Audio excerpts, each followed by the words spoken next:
when for 100 years there have been low temperature plasma reactions. I've seen them. And also electromagnetic systems like Tesla had that are pulling energy out of the quantum vacuum or 0-point energy field, resulting in a real over unity effect where you're getting much more power out than in.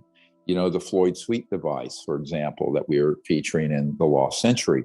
And by the way, we really need everyone to go to thelostcenturyfilm.com and contribute to that. We're about 57% to our goal. I think in the next 6 weeks or so, we'll have the movie finished. And then by, we hope, May, late April or May, we're going to have it released. This movie is going to set the record straight on all of this. And our goal is that it is seen by at least 1 billion people or so.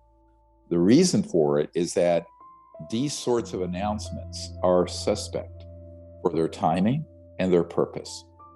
And let me get into this a little bit.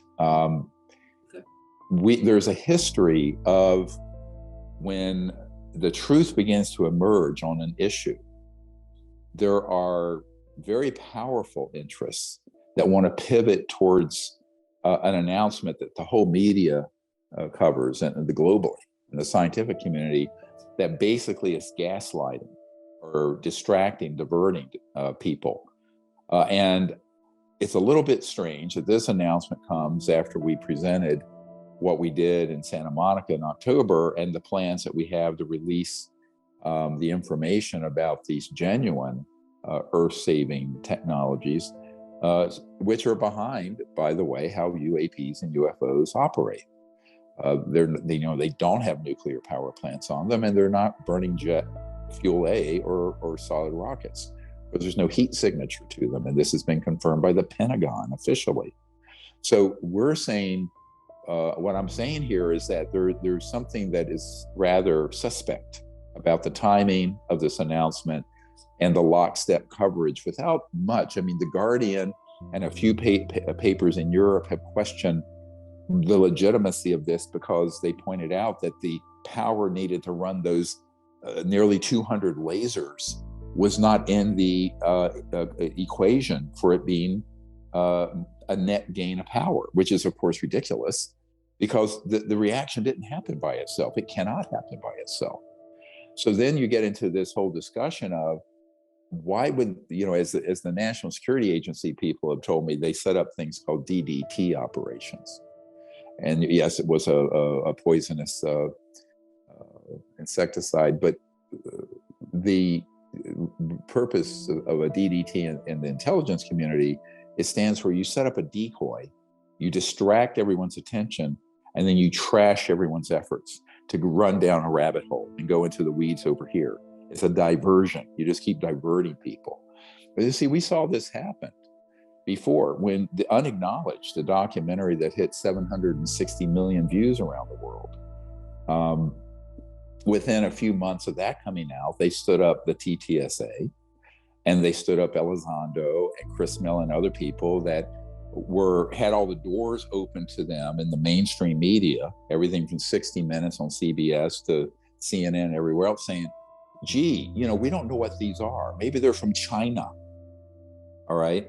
So that was a complete misdirect that the UFO community, the public, members of Congress, people in the media, they took that bait hook, line, and sinker. So my question here is that's what's going on here, but preemptively, because we're working with a number of people, whether or not it makes it into this documentary film or not is unclear, that apparently have systems that are operational, but they don't quite know how to kind of get it out there because they're afraid of repercussions, or people have been known to disappear or have problems when they begin to publicly acknowledge they have such a system. But which is what we're doing this documentary, The Lost Century, for. And this is why everyone listening, if a few 100,000 people who will see this, if everyone went on there and just gave $5 at thelostcenturyfilm.com, we'd have enough to finish the film and also get a huge amount of information and publicity out about it when it comes out this spring. So we need your help. But I think that the other issue I have with this, Pat, is when they announced this, there was not enough people asking the hard questions that are in the fine print of the information. That anyone, Google what I just said about tritium, what it costs, how rare it is. Look into the question of whether this over unity, more power net gain than it took is true when they left out, and I have not found yet how much energy and power it was needed to run these nearly 200 high-powered, high-energy lasers to ignite this reaction with tritium.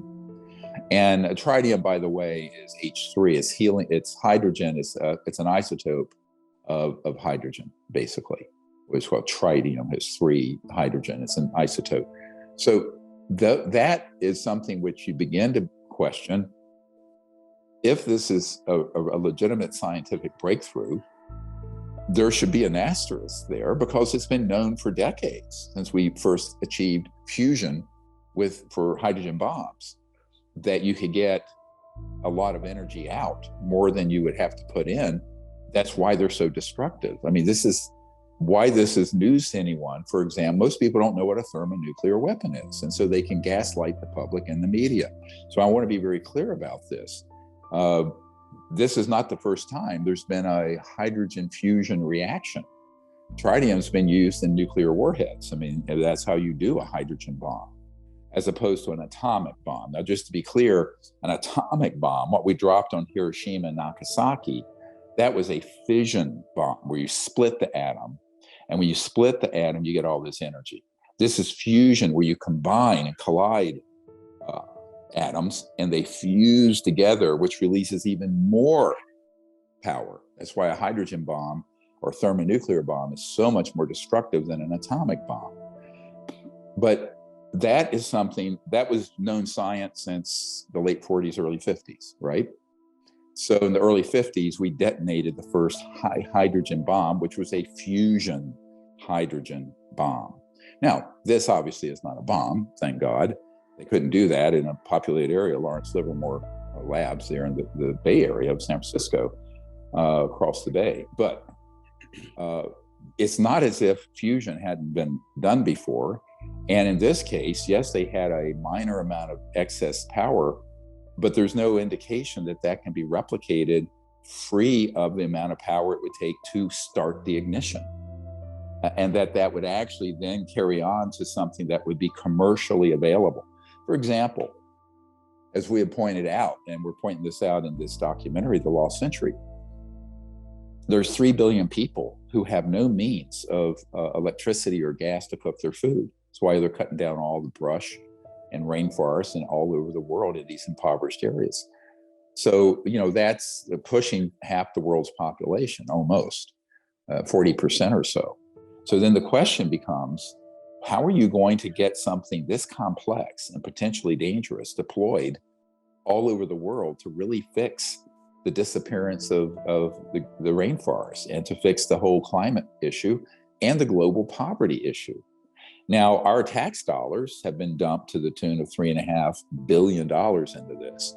Private investment has gone $5 billion into private fusion initiatives. And to give you an idea, I'm quite sure that if there was 100 million, so this is like $100 billion project, where there should be a $100 million solution, where you would basically bring in the scientists who understand the 0-point quantum vacuum flux with these electromagnetic systems, and also plasma systems, low temperature plasmas, a few thousand degrees, not millions. I was witness to one of these in Florida that Professor Santilli had. I was also made aware of one in Salt Lake City that unfortunately was involved with a group who did not want to have it disclosed, but it was a plasma reactor that was filled a closet area that had enough output to run all of the metropolitan area of Salt Lake City. No radiation, over unity, self-sustaining, etc. So given the fact that there is evidence and proofs that these systems have existed, why don't we have our government and also private investors give that area of research a chance rather than dumping tens of billions and and what's going on in China with the big international fusion reactor that has already consumed $22 billion. Billion. So this is something that's both from a policy point of view and a scientific point of view is very worrisome when an infinitesimal fraction of what's being spent on this fusion reactor research would give us a solution that would run everyone's house and car. But here's the big rub. Those solutions would preclude the giant industrial behemoths like General Electric and other big outfits of controlling the central power grid. This is a solution, if it were to ever work, that would empower massive multi-billion-dollar facilities that is centralized with an electric distribution grid, the power lines, transmissions, that maintains the status quo of the economic global power of those who already have it.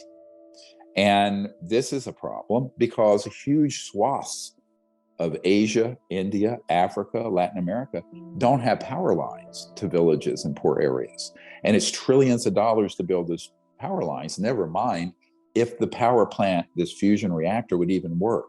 When there's a solution where you wouldn't need any power lines because your house and your car would have one of these systems pulling energy out of the zero-point energy field. But see, that's why no one wants to support that, because the big money knows that, and the big government knows that, in fact, if you were to support that, you're going to cause a complete winding down of the centralized power, macroeconomic power, it's called globally, that is running the earth into the ground and is ensuring half the world's population is in poverty. So I think that this is something that has to be called out for what it is. It's very suspect. The timing of it is suspect. And I think that instead of trying to play catch up from behind like they did when Unacknowledged came out, they're trying to get ahead of the curve with this and try to say to the public, oh, gee, now you don't need to worry. There's a real issue here psychologically, because people see that headline, they go, oh, great, the global climate change and poverty issue is solved. There's no indication at all that this is a solution for that. But it would entice people, sort of like the electric car zeitgeist and solar and wind power, kind of lulled people until very recently into thinking, oh, well, now there's a solution. We don't need to think of anything else. Right. And so it's sort of like the Wizard of Oz, pulling all the levers, creating this big distraction that, keeps everyone focused over here, when if you pull the curtain back, you see that it's a very clever manipulation and deception